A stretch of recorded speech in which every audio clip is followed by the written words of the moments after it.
تو زیادہ چانسز ہیں، 95% چانسز ہیں کہ آج انشاءاللہ چاند نظر آئے گا، کل ہم عید منائیں گے انشاءاللہ۔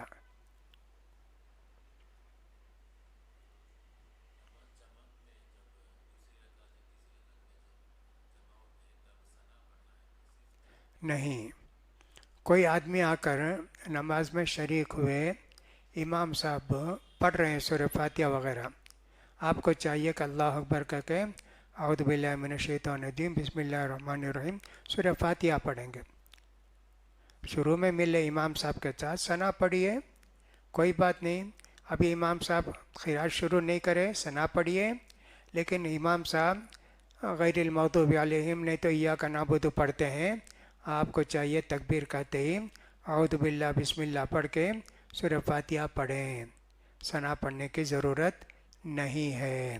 البتہ ٹائم ہے آپ کے پاس تو ایسی صورت میں چاہے تو آپ ثنا پڑھیں تو کوئی حرج کی بات نہیں ہے، ضروری نہیں ہے ثنا، ثنا پڑھنا نماز میں ضروری نہیں ہے، سنت ہے، سنت ہے، سنت چھوٹ جانے سے نماز میں کوئی فرق نہیں پڑتا، ثواب ذرا کم ملے گا اتنا ہی۔ امام صاحب رکوع میں چلے گئے بعد حیات امام صاحب ہمیں سورہ علم کا سورہ پڑھ کے رکوع میں جا سکتے، رکعت ہو جائے گی ہماری؟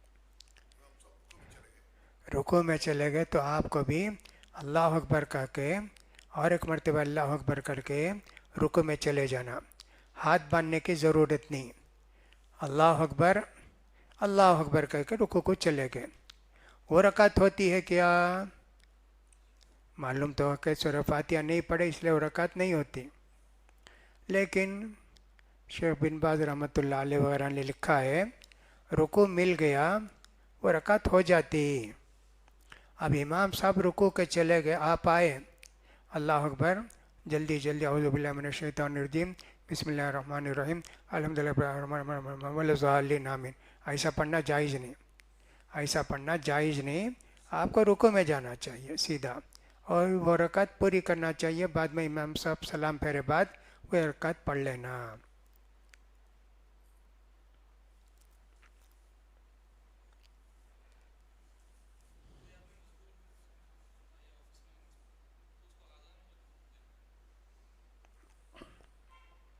اللہ کے رسول صلی اللہ علیہ وسلم نے فرمایا اللہ کو وہ بندہ بہت پسند ہے جو جنگل میں رہتا ہے بکریوں کو لے کے، نماز کا وقت ہوتا ہے، اذان دے کے اقامت کہہ کے نماز پڑھتا ہے تو اللہ کو بندہ بہت پسند ہے، حالانکہ جنگل میں کون رہتے؟ کوئی نہیں، ہونا اکیلا ہے، پھر بھی اذان اور اقامت ہے۔ اللہ کے رسول صلی اللہ علیہ وسلم کے پاس دو صحابی آئے، چند دن اللہ کے رسول کے پاس تھے، پھر کہنے لگے اللہ کے رسول ہم بستی جانا چاہتے ہیں، کہا جاؤ جی، دیکھو جب نماز کا ٹائم آئے نا ادینا واقعیما، تم میں سے ایک آدمی کو اذان دینا چاہیے، اقامت کہنا چاہیے، ولیؤمکما اکبرکما، تم دونوں کو طے معلوم ہے دین، تم میں زیادہ عمر والے امام بنیں گے اور کم عمر والے اذان اقامت کہیں گے، دو آدمی، یہ ایک آدمی جنگل والی حدیث صاحب اذان بھی دیتا ہے اقامت بھی کرتا ہے، اب کوئی آدمی آفس میں رہتا ہے، ڈیوٹی میں رہتا ہے، اب اذان دے گا کیا اور اقامت کہے گا کیا؟ معلوم ہونا چاہیے اذان زور سے دینا کوئی ضروری نہیں ہے، جیسے ٹرین وغیرہ میں ہم سفر کرتے ہیں، فجر کا وقت ہوتا، اب زور سے اذان دیں گے تو پورے بوگی والے جاگ جائیں گے، کیا کرتا ہے؟ تو اس لیے آہستہ سے اذان دے لیتے ہیں، اللہ اکبر اللہ اکبر اللہ اکبر اللہ اکبر، ایسا اذان دے لیتے، ویسے اقامت بھی کہہ لیتے، اگر اذان نہیں دیے اقامت نہیں کہے نماز ہو جاتی، لیکن دینے سے سنت ادا ہوتی، اس لیے آہستہ سے اذان دے کے آہستہ سے اقامت کہہ کے نماز پڑھ سکتے، نہیں بھی دیے نماز ہو جاتی۔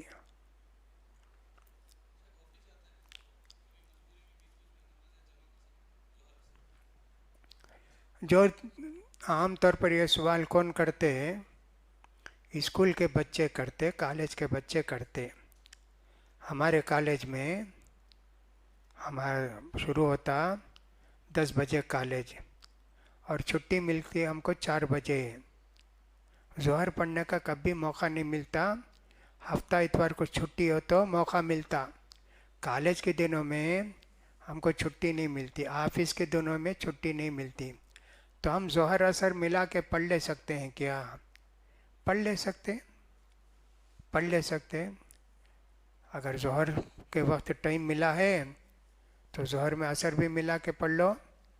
ورنہ 4 بجے اگر کالج چھوٹا ہے تو گھر کو 1 گھنٹہ لگے گا آنے کے واسطے، 1.5 گھنٹہ لگے گا. آ کے تم اثر پڑھو. ظہر تو فوراً پڑھ لو، اثر جو ہے بعد میں آ کے پڑھو. اور اسی طرح کچھ لوگ ڈیوٹی میں رہتے ہیں. اب ان کی ڈیوٹی 8 گھنٹے کی ڈیوٹی ہے. اب وہ کیا کریں گے؟ نماز کا ٹائم ہوا تو ایسی صورت میں 2 نماز ملا کے پڑھ لیں گے. ہاں، 2 نماز ملا کے پڑھ لیں گے. جی ہاں، جہاں بھی پڑھیں گے ثواب ہے. نماز نفل نماز گھر میں پڑھے تو زیادہ ثواب ہے. قرآن کے متعلق ویسا نہیں ہے کہ مسجد میں پڑھے تو کم، گھر میں پڑھے تو زیادہ نہیں. گھر میں عورتیں قرآن پڑھیں گی، مرد لوگ گھر میں بھی پڑھیں گے، مسجد میں بھی جہاں ان کے لیے آسانی ہے وہاں بیٹھ کر پڑھیں گے.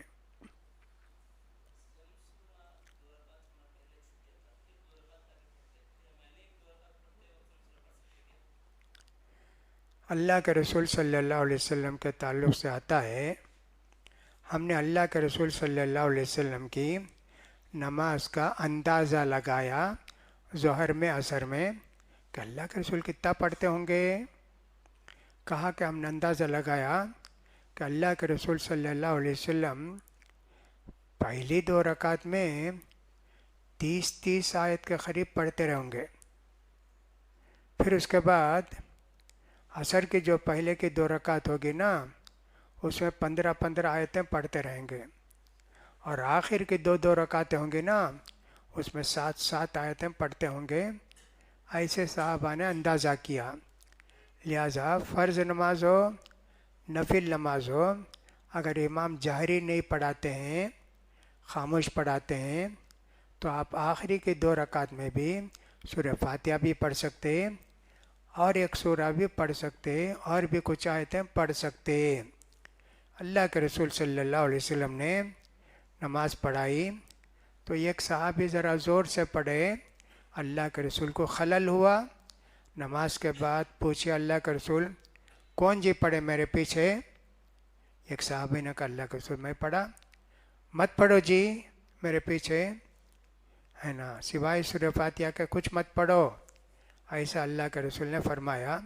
اس حدیث کو دیکھتے ہیں تو معلوم ہوتا ہے سورہ فاتحہ پڑھے تو بس سے آخری کی 2 رکعتوں میں ضم سورہ کی ضرورت نہیں ہے، لیکن کوئی پڑھتے ہیں جائز ہے. وہ جو ظہر اثر کی فرض نماز کا میں نے ذکر کیا اس کے لحاظ سے جائز ہے. تو شروع کے 2 رکعت میں تمہیں 30 ظہر کے، آخری کی 2 رکعتوں میں 15 آیت پڑھے، ایسے بولے نا، اس لیے. جی ہاں.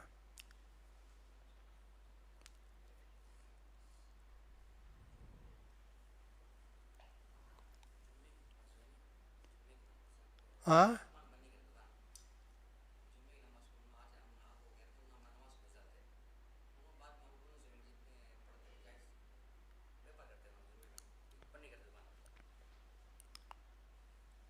جمعے کے دن اذان ہو جائے تو بیپار نہیں کرنا چاہیے. وہ جو بیپار کر سکتے بیپار چھوڑ دینا.